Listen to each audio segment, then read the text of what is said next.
Hello government job aspirants, welcome to শমিশ app YouTube channel. কালকে একটা ইম্পর্টেন্ট নোটিফিকেশন এসছে যে পিআরটিসি নাকি কম্পালসারি করা হয়েছে। অনেক টেনশন, অনেকে জিজ্ঞেস করছে এটা কি হবে, সেটা কি হবে, জেআরবিটির কি হবে, টিপিএসসির কি হবে, ভবিষ্যতের এক্সামের কি হবে, ওয়েস্ট বেঙ্গলের এক্সামসের আমরা যারা ওয়েস্ট বেঙ্গল থেকে অ্যাপ্লাই করতে চাইছি, আসাম থেকে অ্যাপ্লাই করতে চাইছি, আমাদের কি হবে। অনেক ধরনের কনফিউশন নিয়ে আমাদের কাছে প্রচুর পরিমাণে কলস বাগারা আসা শুরু হয়ে গেছে।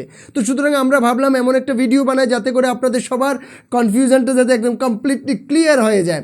তো এখানে যদি আমরা একটা নোটিফিকেশান যদি দেখি যেটা এসছে তথ্য ও সংস্কৃতি অধিকার থেকে, যে মন্ত্রিসভার যে বৈঠক হয়েছে, বৈঠকে কি ডিসকাশন হয়েছে বা কি ডিক্লারেশন হয়েছে বা কি সিদ্ধান্ত নেওয়া হয়েছে সেই জিনিসটা এখানে বলা হয়েছে। তো সেখানে যদি আমি দেখি ক্লিয়ারলি কি বলা হয়েছে, যে রাজ্যের সমস্ত ধরনের সরকারি চাকুরির ক্ষেত্রে এখন থেকে পিআরটিসি প্রয়োজন।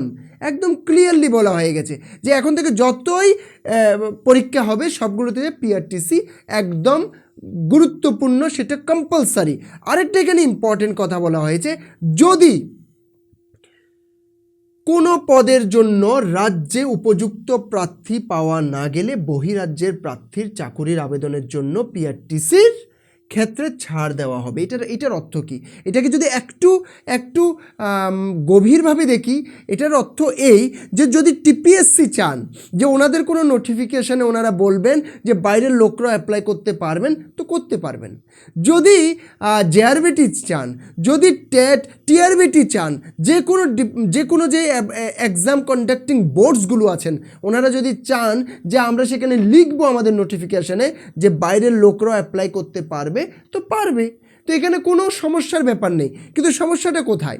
শুধু বহিরাজ্যের ক্ষেত্রে এখন কি হয়েছে, আগে কোনো প্রেফারেন্স ছিল না, ত্রিপুরার লোকদের কোনো ডাইরেক্টলি কোনো প্রেফারেন্স ছিল না। সেই জিনিসটা একটু প্রেফারেন্সটা ত্রিপুরার যে ক্যান্ডিডেটসরা আছে ওনাদের বেড়ে যাচ্ছে। তো এটা একটু ত্রিপুরার যে ক্যান্ডিডেটসরা আছেন ওনাদের জন্য বেনিফিশিয়াল। কোনো ক্ষেত্রে অনেক নোটিফিকেশানে এটা হতে পারে যে ওনারা যদি চান, এক্সাম কন্ডাক্টিং বোর্ড যদি চান যে না আমরা এখানে কোনো বহিরাজ্যের কাউকে রাখবই না, তো সেটা এখনও করতে পারতেন, এর আগেও করতে পারতেন, ভবিষ্যতেও করতে পারবেন।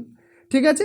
আর এখানে একটাই জিনিস বলবো, আগেও বহিরাজ্যের ক্যান্ডিডেটসরা পেয়েছেন চাকরি, ভবিষ্যতেও পাবেন। তো এখানে বিশাল কোনো বিগ ডিফারেন্স নেই, কিন্তু ডিফারেন্স আছে। ঠিক আছে। তো এখন যদি কিছু প্রশ্ন নিয়ে আমি ডিসকাশন করতে চাই, তো একটা ইম্পর্টেন্ট প্রশ্ন হচ্ছে জেআরবিটি ক্যান্ডিডেটদের খুব টেনশনের ব্যাপার হয়ে গেছে, আমাদের কি হবে।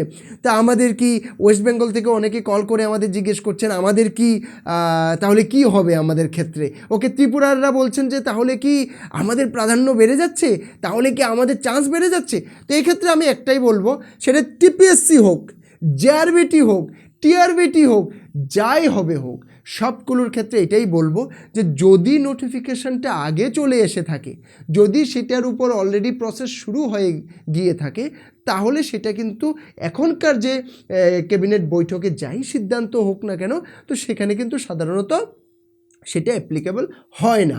ঠিক আছে। অ্যাপ্লিকেবল কখন হতো, যদি ক্লিয়ারলি বলে দেওয়া হতো ইয়েস এটা এমন হবে, তো সেক্ষেত্রে কিন্তু সেটা অ্যাপ্লিকেবল হতে পারতো।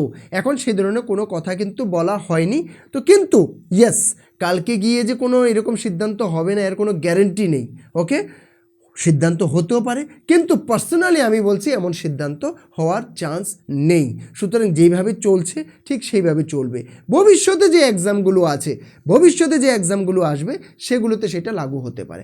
আরেকটা প্রশ্ন হতে পারে, কখন থেকে এটা শুরু হবে, কখন থেকে সেটা অ্যাপ্লিকেবল হবে। সেক্ষেত্রে আমি একটা কথা বলছি, যখন থেকে ক্যাবিনেট বৈঠক হয়েছে তখন থেকে জেনারেলি সেখানে সাইন বাগারা সব কিছু হয়ে গিয়ে থাকলে তো সেটা তখন থেকে অ্যাপ্লিকেবল হয়ে যাওয়ার কথা। কিন্তু আমি সেক্ষেত্রে তারপরেও বলবো আমরা আর কয়েকটা দিন ওয়েট করা উচিত, যে নেক্সট যে নোটিফিকেশানটা, যেটা একদম কনফার্ম নোটিফিকেশান কিছু না কিছু আসবে, সেটার হিসেবে কিন্তু আমরা ডিসাইড করতে পারবো এই ডেট থেকে সেটা লাগু। কিন্তু জেনারেলি এটা মেনে নিন এর আগে হবে না। ঠিক আছে, এটা যখন বেরিয়েছে তার পরের থেকে হবে। ওকে, অথবা নেক্সট যে নোটিফিকেশান যেখানে একদম ক্লিয়ারলি বলা হবে এই ডেট থেকে, সেই ডেট থেকে হবে। বাট থিঙ্ক দ্যাট এটা এই ডেট থেকেই হবে, সেটা ভাবাটাই বেটার। আরেকটা প্রশ্ন অনেকের হতে পারে যে আরে আমার কাছে তো সিটিজেনশিপ আছে, আমার কাছে তো পিআরটিসি নেই, তো সেক্ষেত্রে আমি কিভাবে করব। তো তাহলে কি আমাকে পিআরটিসি নিতে হবে? আমার উত্তর হবে হ্যাঁ, আপনাকে পিআরটিসি নিতে হবে। কেন নিতে হবে? সিটিজেন অ্যাকচুয়ালি অনেক দিন থেকে যদি আমরা দেখি, কমসে কম 1 ডিকেড তো হয়ে গেছে যে পিআরটিসিটাকেই কম্পালসারির মতো করা হয়েছে, সিটিজেনশিপ কিন্তু আর দেওয়া হচ্ছে না, অনেক দিন হয়ে গেছে। তো সেক্ষেত্রে এখন যদি আপনি না নিয়ে থাকেন, এখনও আপনার কাছে সিটিজেনশিপ আছে, I would suggest you, please go to the SDM office or DM office, whatever, apply there for the PRTC. তো এটা কোনো লং প্রসেস নয়, অনেক কঠিন ব্যাপার নয়, সেটা পেয়ে যাবেন ইজিলি। তো আমি মনে করি এই কনফিউশনটা না রেখে ডাইরেক্টলি পিআরটিসির জন্যই আপনি অ্যাপ্লাই করুন, সিটিজেনশিপ দিয়ে না হবে না এই কথাটা ভেবেই চলুন। আর আমি বলছি পার্সোনালি যে সিটিজেনশিপ সেখানে কাজ চলবে না। আর প্রেস কনফারেন্সে একটা ইম্পর্টেন্ট কথা বলা হয়েছে, সেটা হচ্ছে গ্রুপ এ থেকে গ্রুপ ডি পর্যন্ত সমস্ত ধরনের পোস্টের জন্য কিন্তু এটা অ্যাপ্লিকেবল। আর আরেকবার ক্লিয়ারলি বলে দিচ্ছি, যত ধরনের স্টেট লেভেলের এক্সামস হতে পারে, যত ধরনের গভর্নমেন্ট জব হতে পারে, সবগুলোর ক্ষেত্রে কিন্তু এটা অ্যাপ্লিকেবল বলে সেখানে জানানো হয়েছে। তো আশা করছি আপনাদের যত ধরনের মেইন কনফিউশন আছে, যেগুলো নিয়ে আপনাদের কল এসেছিলো আমাদের কাছে, আশা করি সবগুলোর উত্তর আপনারা পেয়ে গেছেন। আর যদি কোনো কিছু থাকে প্লিজ কমেন্টে লিখুন। আর এই ধরনের কোন টপিকে আপনাদের ভিডিও লাগবে, যেটা আমি সমস্ত ভিডিওতে বলি, আর যদি কোনো টাইপের ভিডিও লাগে please let us know, so that we can make different types of videos for all of you. Thank you very much for watching this video.